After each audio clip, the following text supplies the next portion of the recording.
अच्छा, आज हम एटॉमिक स्ट्रक्चर एमसीक्यूज की डिस्कशन स्टार्ट करते हैं। सबसे पहले हमारे पास एमसीक्यूज है कि bore advance the idea of. Bore ने कौन से आइडिया को एडवांस किया था? स्टेशनरी ऑर्बिट वाले आइडिया को हमारे पास इसने एडवांस किया था।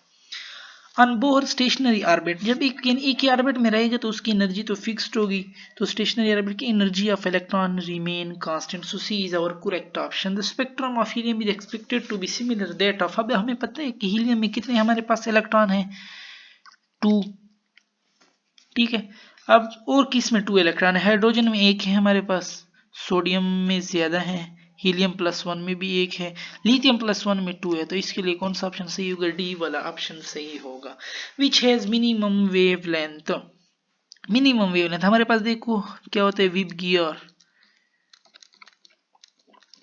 तो किसका हमारे पास मिनिमम वेवलेंथ है? वी किधर है? Violet is our correct option. Which has largest frequency हमारे पास के RMI VXUG। अब देखो हमारे पास लार्जेस्ट फ्रीक्वेंसी हमारे पास गामा की है, फिर हमारे पास अल्ट्रा वायलेट, तो हमारे पास अल्ट्रा वायलेट का ऑप्शन हमारे पास आ गया है। अब हमारे पास आगे जाते हैं, the ratio between second radius of second fourth. अब हमें पता है रेडियस का R radius is in directly proportion to n square. अब ये सेकंड का पूछ रहे तो हम 2 का स्क्वायर, ये हमारे पास 4 का पूछ रहे 4 का स्क्वायर, ये हमारे पास 6 का पूछ रहे तो 6 का स्क्वायर, 4:16 रेशियो 36। तो 4 एकम 4, 4 4 16, 4 में 36, 4 वाला डिवाइड कर दिया टेबल, तो 1:4:9 is our correct option. The radius of first orbit of hydrogen is h, so for first orbit of lithium. अब हमें पता है कि radius is inversely proportion to z।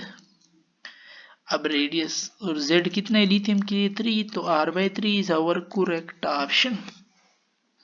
The energy related when an excited electron return to its ground state can have. अब हमें पता है कि जब दो एनर्जी शेल होंगे ना तो उनकी एनर्जी फिर हम डिफरेंस लेते हैं, और होते तो एनर्जी नेगेटिव है क्योंकि बॉन्डनेस शो कर रहे होते हैं। तो जब दोनों ही नेगेटिव होंगे और हम उनका डिफरेंस लेंगे तो हमारे पास एक पॉजिटिव वैल्यू आएगी, और हर एक शेल के लिए हमारे पास वो स्पेसिफिक होती है। ठीक है, तो है specific positive value.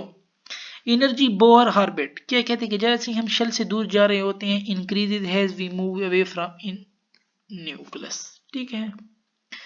According to Bohr orbit the angular momentum of for an electron of fifth orbit. अब देखो हमारे पास बोर बोर के लिए हमारे पास जो होता कौन सा फार्मूला था? MVR equal NH divided by 2π। अब इसने हमें n कितना दिया हुआ? इसने हमें n 5 दिया हुआ, यानी 5h/2π। 5h/2π है कहीं पे नहीं है, तो 5/2 को डिवाइड कर लो 2.5h/π, तो 2.5h/π is our correct option. Bohr model can explain, किस चीज को एक्सप्लेन करता है? Spectrum of hydrogen. नहीं, हाइड्रोजन को तो नहीं, कोई भी अगर सिंगल इलेक्ट्रॉन सिस्टम है ना उसको हमारे पास बोर मॉडल एक्सप्लेन करता है। तो spectrum of any atom having 1 electron only, तो ये हमारे पास इसको एक्सप्लेन करता है।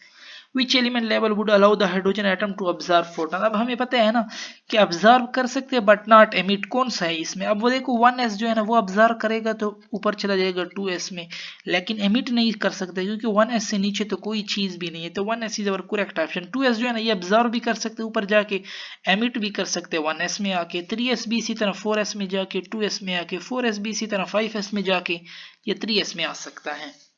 The spectral line corresponding to the radiation of an electron from higher orbit to first। अब कोई भी इलेक्ट्रॉन जब किसी भी हायर शेल से फर्स्ट शेल में आता है तो इसको हम क्या कहते हैं? लाइमन। किसी भी हायर शेल से सेकंड में आता है तो फिर हम उसको क्या कहते हैं? बाल्मर। किसी भी हायर शेल से थर्ड में आता है उसको हम पास्टन कहते हैं, फोर्थ में आता है ब्रैकेट कहते हैं, फिफ्थ में आता है उसको हम पफंड कहते हैं, और सिक्स्थ में आता है तो उसको हम ब्रैकेट कहते हैं। ठीक। Which has maximum unpaired electron। हमें पता है कि निकल के इलेक्ट्रॉनिक कॉन्फ़िगरेशन है 4s2 3d8। अब अगर हमारे पास ये निकल +3 निकल गए तो ये 3d7 हो जाएगा। ठीक है, ये हमारे पास क्या हो जाएगा? 1 2 3 4 3d7 1 2 3 4 5 6 7। तो कितने अनपेयर्ड इलेक्ट्रॉन हो गए इसमें हमारे पास 3 अनपेयर्ड इलेक्ट्रॉन। कॉपर +1 होता है हमारे पास 4s1 3d10 +1 है तो एक गए, इसके 10 के 10 इलेक्ट्रॉन होंगे तो इसमें हमारे पास 0 अनपेयर्ड इलेक्ट्रॉन। जिंक +2 हमारे पास 4s2 3d10, अगर 2 इलेक्ट्रॉन गए तो ये भी हमारे पास 0 unpaired electron.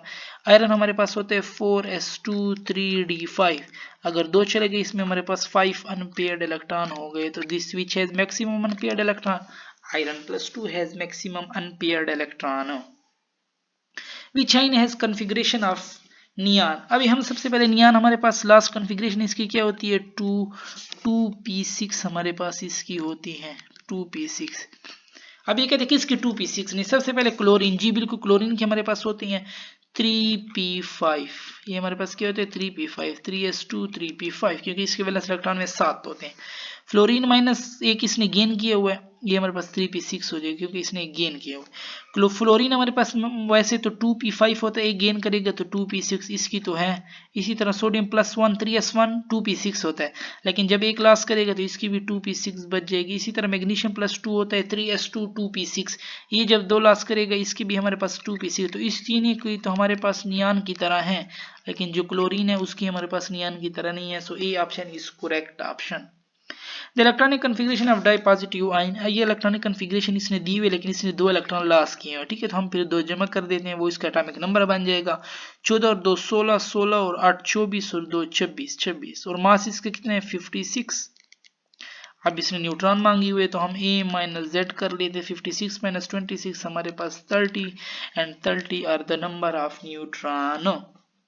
N element with atomic number 20 will place in which period, हमें पता है कि पहले हाइड्रोजन, फिर लिथियम, फिर सोडियम, फिर पोटाशियम, ठीक है। अब पोटाशियम हमारे पास 19 होता है, ठीक है, और इसके बाद वाला हमारे पास 20 होगा, फिर वो कौन सा है, वो हमारे पास कैल्शियम है।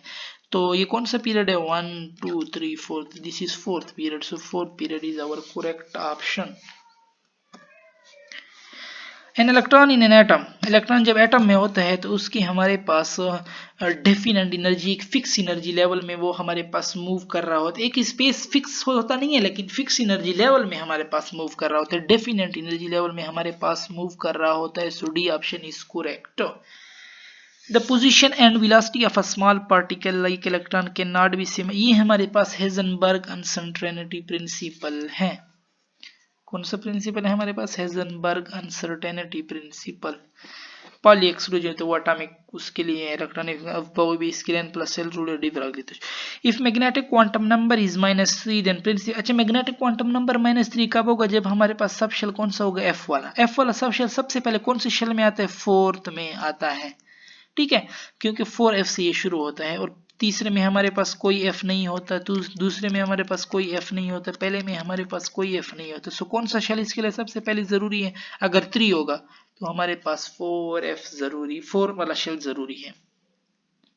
Which of the following relate to photon both has wave motion and has a stream of, photon की बात की तो हमारे फोटोन के लिए कौन सा होता है, E = hf।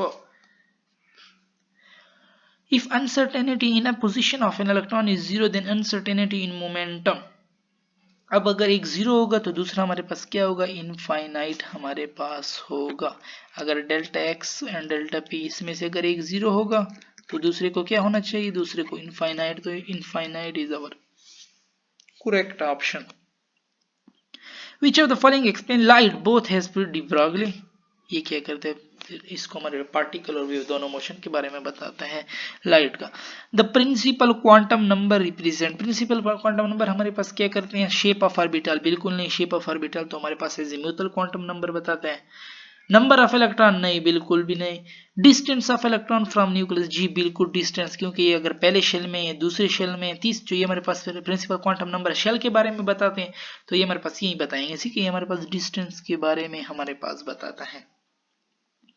फिर हमारे पास आ गया कि the principal quantum number related to spin angular size of orbital, बिल्कुल सही बात है कि ये पहले शेल का ऑर्बिटल है कि दूसरे शेल का ऑर्बिटल है, शेप के बारे में नहीं, साइज के बारे में ये हमें बताता है, ठीक है। ऑर्बिटल एंगुलर मोमेंटम बिल्कुल नहीं है, ये नहीं बताता। स्पिन वो था हमारे पास स्पिन क्वांटम नंबर ऑल, बिल्कुल गलत। सो यहाँ पे हमारे पास एटॉमिक स्ट्रक्चर की एमसीक्यूज की डिस्कशन खत्म होती है।